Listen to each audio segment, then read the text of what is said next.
إيلاف قريش إيلافهم رحلة الشتاء والصيف فليعبدوا رب هذا البيت الذي أطعمهم من جوع وآمنهم من خوف জোরে বলুন আল্লাহু আকবার। আল্লাহ রাব্বুল আলামিন বলেন, বান্দা তুমি কি ক্ষুধা মুক্ত, দারিদ্র মুক্ত, টেনশন মুক্ত জীবন চাও কিনা? ক্ষুধা আমি তোমার দূর করে দেব, ভয় দূর করে দেব। একটা কাজ তোমাকে করতে হবে, ফালইয়াবুদু রাব্ব হাযাল বাইত, একমাত্র কারো গোলামি না করে এই ঘরের অর্থাৎ কাবার মালিকের ইবাদত করতে হবে। জোরে বলি সুবহানাল্লাহ। কার ইবাদত করতে হবে? এদেশের মানুষ কি ইবাদত করে? কোথায়? পরিসংখ্যান নেন, নামাজি মাত্র 5%, বাকি 95% নামাজই পড়ে না। এদেশের 70 থেকে 80 লক্ষ যুব সমাজ এখন মাদকাসক্ত, যা প্রত্যেকটা ফ্যামিলিতে মহামারী আকার ধারণ করছে। অথচ দেশ স্বাধীন হয়েছে 53-54 বছর। মিনিস্ট্রি অফ এডুকেশন ছিল, ধর্ম মন্ত্রণালয় ছিল, যুব মন্ত্রণালয় ছিল, প্রত্যেকটি সেক্টর ডিপার্টমেন্টের দায়িত্বশীলরাও ছিলেন। কিন্তু হাতে হাতে যুবকদের হাতে হাতে আজকে মাদক। ভার্সিটিগুলোকে মিনি ক্যান্টনমেন্টে রূপ দিয়েছে। যুব সমাজ আজকে ধ্বংসের সম্মুখীন। জাতি 20 কোটি মুসলমানের মাত্র 5% মুসলমান নামাজ পড়ে। কি হয়েছে? কিছুই করেনি। যারা এই ক্ষমতার মসনদে ছিলেন, শুধু জাতি পেয়েছে প্রতারণা। কি পেয়েছে বলেন তো? প্রতারণা। আমরা প্রতারিত হয়েছে বারবার। যে দল, যে ব্যক্তি, যে সমাজ, যে রাষ্ট্র আপনাকে জাহান্নাম থেকে বাঁচাবে না, সেই পরিবার আপনার শত্রু। যে সমাজ আপনাকে জান্নাতের দিকে নিয়ে আসতে পারে না, সে সমাজ আপনার শত্রু। আজকে 53 বছর এত আইন পাশ হয়েছে, এত নিয়ম কানুন, সংবিধান সংযোজন, সংবিধান সংকোচন, পরিবর্ধন, কত কি হয়েছে, কিন্তু আজ পর্যন্ত নামাজ, জাহান্নাম থেকে বাঁচানোর জন্য 1 নম্বর কাজ হচ্ছে নামাজ। সে নামাজের বিলটা আজ পর্যন্ত কেউ পাশ করতে পারে নাই। আমি কি ভুল বলছি? আমি কি ভুল বলছি? অতএব আমরা যা দেখতে চাই, আগামীতে যা দেখবো আমরা সব নামাজ কেন্দ্রিক দেখতে চাই। নামাজি সমাজ দেখতে চাই, নামাজি সরকার দেখতে চাই। সব জায়গায় নামাজ। জাহান্নাম থেকে বাঁচার দরকার আছে না নাই বলেন তো? আচ্ছা, আমাদের সবচেয়ে বড় চ্যালেঞ্জ কি থেকে বাঁচা? বাস, এইদিকে যারা ডাকবে আমরা সেদিকে যাব। এমনি একদিকে দৌড়ায় লাভ আছে নাকি? একটু কান লাগাবেন। আমি যেখান থেকে তেলাওয়াত করেছি, মানব মণ্ডলীকে ডাক দিয়ে তার পরিচয় দিচ্ছেন এবং বলছেন, ও মানব মণ্ডলী, জেনে রাখো, তোমাদের মধ্যে মন্ত্রী থাকতে পারে, প্রেসিডেন্ট থাকতে পারে, সচিব থাকতে পারে, বিভিন্ন পদস্থ কর্মকর্তা থাকতে পারে, ভিআইপি সিআইপি থাকতে পারে, কিন্তু আমার কাছে সম্মানিত কারা? আল্লাহ রাব্বুল আলামিন বলেন, ইয়া আইয়ুহান নাসু ইন্না খালাকনাকুম মিন যাকারিন ওয়া উনসা ওয়া জাআলনাকুম শুউবান ওয়া ক্বাবাইলা লিতাআরাফু ইন্না আকরামাকুম ইনদাল্লাহি আতকাকুম। হে মানব মণ্ডলী, আমি তোমাদেরকে সৃজন করেছি, সৃষ্টি করেছি এক নর এবং নারী থেকে, এবং সেখান থেকে বিভিন্ন ভাষা, বিভিন্ন গোত্র, বিভিন্ন ভাগে ভাগ করে দিয়েছি যেন তোমরা একে অপরকে চিনতে পারো। তবে তোমাদের মধ্যে সেই বান্দাই আমার কাছে সবচাইতে বেশি সম্মানিত, আমার কাছে সবচাইতে বেশি দামি, যে বান্দাটা আমি আল্লাহ আমাকে সবচাইতে বেশি ভয় করে। অর্থাৎ যে মুত্তাকি। বলুন তো, সে কি? মুত্তাকি। মুত্তাকি মানে হচ্ছে যে বান্দা পৃথিবীতে কাউকে না ভয় করে, ভয় করে কাকে? আল্লাহকে। সামনে আর 12 দিন 13 দিন পরে মুত্তাকি হওয়ার মাস আসতেছে। কি হওয়ার মাস? তাকওয়া অর্জনের মাস আসতেছে। আল্লাহ তো রেজাল্ট জানায়া দিয়েছেন যদি রোজা রাখতে পারো। মহান রব্বুল আলামিন বলেন, খুব কমন আয়াত, মুখের আয়াত, পকেটের আয়াত, সবাই বলুন, কামা কুতিবা আলাল্লাযীনা মিন ক্বাবলিকুম লাআল্লাকুম তাত্তাকুন। জোরে বলুন আল্লাহু আকবার। তোমাদের জন্য সিয়ামকে লিখিত আকারে পাশ করা হয়েছে। কুতিবা, ফরিদা বলা হয় নাই, লিখিত আকারে পাশ করা হয়েছে, মজবুত করে পাশ করা হয়েছে। এই রোজার মধ্য দিয়ে তোমাদের ফলাফল হবে, তোমরা মুত্তাকি হতে পারবে। কিন্তু এমন মুত্তাকি হয় তোমরা বদভ্যাস বর্জন করতে পারবে। কিন্তু রমজান মাসে সারাদিন ভালোই ঠিক মতো রোজা রাখে, সন্ধ্যা যখন হয়ে যায় ইফতার করার পরে মুদিখানার দোকানের সামনে যায় বলে সারাদিন বিড়ি খাই নাই, একসাথে 3টা বিড়ি কাজা সহ। আছে না নাই? আসতে বলবেন না, আছে না নাই? লাভ হলো কি? যে রোজা আপনাকে সুদ থেকে বাঁচায় না, যে রোজা আপনাকে মিথ্যা থেকে বাঁচায় না, যে রোজা জমির আইল ঠেলা বন্ধ করতে পারে না, যে রোজা গীবত বন্ধ করতে পারে না, যে রোজা হিংসা বন্ধ করতে পারে না, যে রোজা পরশ্রী কাতরতা জেলাসি বন্ধ করতে পারে না, এটা রোজা নয়। মাল্লাম ইয়াদা কাওলা যুর ওয়াল আমালা বিহি ফালাইসা লিল্লাহি হাজাতুন ফি আন ইয়াদা তুআমা ওয়া শারাবা। তার রোজা রাখার কোনো প্রয়োজন নাই, রাসূল বলেছেন। আল্লাহু আকবার। এইজন্য সূরা হুজুরাতটা আমাদের দরকার। হুজুরাতের মধ্যে 10টা শিক্ষা আছে। সূরা হুজুরাতের মধ্যে কয়টা শিক্ষা আছে? 10টা শিক্ষা। সময় হয়তো পাবো না আমি এবছর, এটা সংক্ষিপ্ত সময়ে আমি চান্স পেয়েছি, আমি সময় নিয়ে এসেছিলাম। তো যাই হোক, আপনারা আসতেও দেরি করেছেন। আবার আজকের এই দিনে একাধিক কিছু প্রোগ্রাম থাকার কারণে জনসমাগম আরো হওয়ার কথা ছিল। যতটুকুন হয়েছে আমরা বলে ফেলি আলহামদুলিল্লাহ। জোরে বলি আলহামদুলিল্লাহ। সম্মানিত ভাইয়েরা, সম্মানিত বন্ধুগণ, আল্লাহ বলছেন, তাহলে তোমাদের মধ্যে সেই লোকটা আমার কাছে সম্মানিত যে আমাকে সবচাইতে বেশি ভয় পায়, আমার হুকুম হাকামগুলো মেনে চলে, যারা মুত্তাকি। আমরা কি মুত্তাকি হতে চাই ভাই? সবাই কি মুত্তাকি হতে রাজি আছি আমরা? সেই গুণগুলো থাকার দরকার আছে না নাই? মিথ্যা কথা বলা, ওজনে কম দেওয়া, ঠকবাজি করা, চাঁদাবাজি করা, লেনদেন উল্টাপাল্টা করা। মুত্তাকি কারা হবে? কোরআন খুললেই জবাব আছে।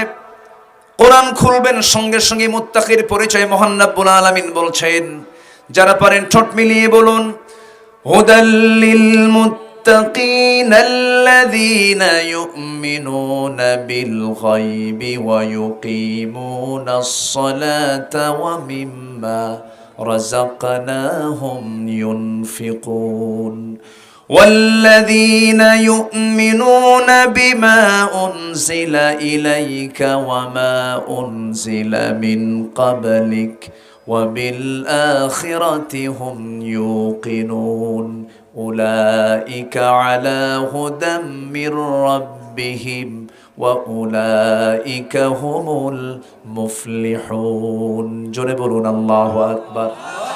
নাম্বার 1, অদৃশ্যকে যারা বিশ্বাস করবে, আল্লাহকে দেখা যায় না কিন্তু বিশ্বাস আছে না নাই? নামাজ কায়েম করবে, সম্পদ থেকে কিছু অংশ আল্লাহর প্রতি খরচ করবে, কিতাবকে বিশ্বাস করবে, আখিরাতকে বিশ্বাস করবে। আল্লাহ বলছেন এই 5টা গুণ আসবে যার, তার মধ্যে 100% সফলতা।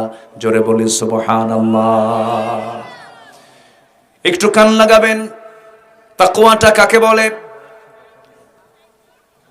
একটু ফিল করবেন। জাস্ট কিছু উদাহরণ দিতে গেলে সাহাবে কেরামদের জীবন চলে আসে। ধরুন সাইয়েদনা আবু বকর সিদ্দিক রাদিয়াল্লাহু তাআলা আনহু কয় নাম্বার খলিফা?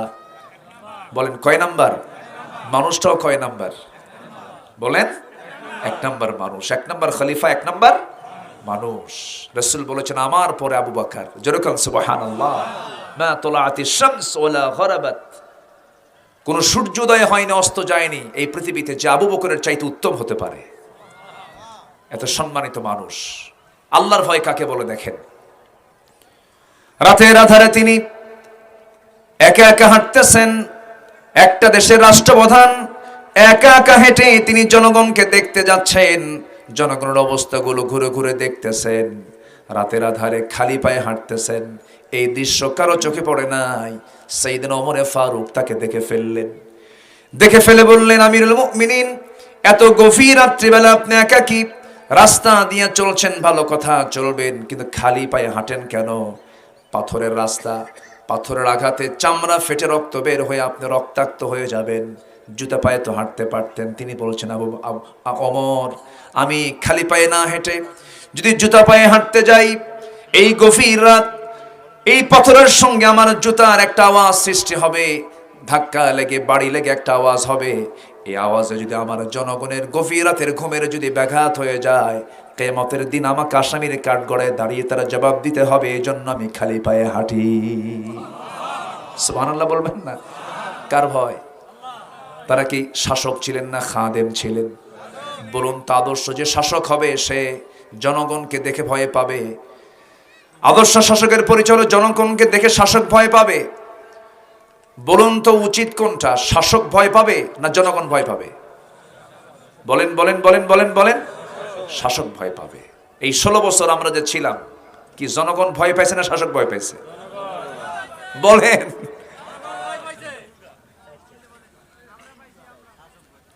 আরে এই যে আমি আব্দুল্লাহ আমিন, আমার এই 16 বছর চাকরি ছিল কি জানেন? জেলখানায় যাওয়ার আশা, আনাকুম জানাকুম, আনাকুম জানাকুম।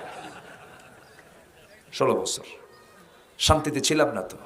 আপনাদের কলিজার টুকরা পিরোজপুরবাসী ধন্য, আল্লামা সাইদির জন্ম এই এলাকায় হওয়ার কারণে। পিরোজপুরবাসী ধন্য না? আল্লাহু আকবার। কি সম্পদ পেয়েছিলেন আপনারা। দাঁত থাকলে তো বোঝা যায় না, দাঁত হারালে টের পাওয়া যায়। আমরা কাকে হারাইছি? পিরোজপুরে এসে তার নাম না নিলে কৃপণতা হয়ে যাবে। 1 নম্বর, তার জন্য আমরা দোয়া করি, আল্লাহ তুমি কবরটাকে জান্নাতের টুকরা বানায় দাও। তিনি পিরোজপুরেই তো শুয়ে আছেন, আপনার সন্তান আপনার ঘরেই এসে শুয়ে আছেন। আমরা তার জন্য দোয়া করি এবং সাথে সাথে এটাও বলতে চাই, আল্লামা সাইদি স্বাভাবিক মৃত্যুবরণ করেননি, তাকে হত্যা করা হয়েছে, নাটক বানানো হয়েছে। কাশিমপুর কারাগার থেকে চিকিৎসার নাম করে হসপিটালে ভর্তি করায়া তাকে পয়জনিং করে, বিষ প্রয়োগ করে হত্যা করা হয়েছে। তাকে জানাজার জন্য পর্যন্ত সুযোগ ভালো করে দেওয়া হয়নি। তার শেষ ওসিয়ত খুলনা আলিয়া মাদ্রাসায় তার দাফন হবে, সেই ওসিয়তটা পূর্ণ করতে দেওয়া হয়নি। এই হত্যাকাণ্ডের সঙ্গে যারা জড়িত, সকল হত্যার বিচারের আগে এই কিংবদন্তি পিরোজপুরের এই কৃতি সন্তান আল্লামা সাইদ রাহিমাহুল্লাহর হত্যার সঙ্গে যারা জড়িত, চূড়ান্ত শাস্তি নিশ্চিত করা হোক। রাজি আছেন কারা কারা? হাত উঁচু করে দেখান মুসলমান।